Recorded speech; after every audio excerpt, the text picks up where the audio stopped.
Okay, since Kyle showed his install project, I'll show mine, except as typical, I will go a little bit longer.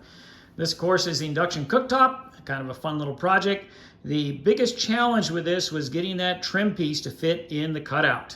The problem is this dimension right here of the trim is 29 3/4, and the cutout is 29 inches. So I got 3/4 of an inch to play with, which is plenty, no problem at all. But this direction, the cutout is 21 inches. And on the sides, this is 21 inches, this is 21 inches, the center is 21.5.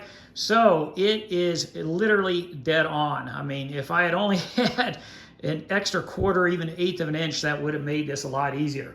So this had to be very precisely located. If you look closely enough, you might be able to see a little bit from underneath right there.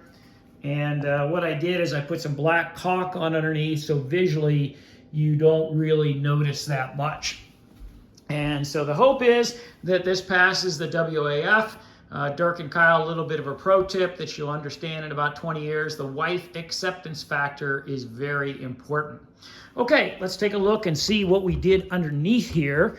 As I said, I had to put some framing in, and the framing is I screwed that in to the existing wood. But you can kind of see that I also added, and sorry, we'll probably go backwards here. I put the framing on 3 sides there. And I also added these brackets, and that's a little bit of an overkill. But the reason for that is if this fails, the framing, that whole induction oven will just come crashing down. So I already stress tested it. I put 50 pounds on it.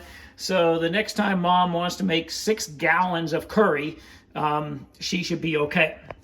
Let's talk about the electrical and gas. There was an existing gas line there. You can see that is capped off. And of course, what I did is I opened the valve up to make sure the cap itself was airtight. It is, and then close the valve back up. This over here is the junction box I added. That's for the 240 volt, 40 amp circuit. You can see we've got, a conduit there and also strain relief. And of course that goes up here. We screwed it in so the conduit's out of the way. And then we've got, of course, strain relief up here. That 120 volt there was existing. That's on the same circuit as the fridge, so I can't pull it at the circuit breaker. But since I doubt we'd ever use that, I put a piece of tape over it since pots and pans are going to be here. Oh, and one last thing. That hole right there was where the exhaust fan was.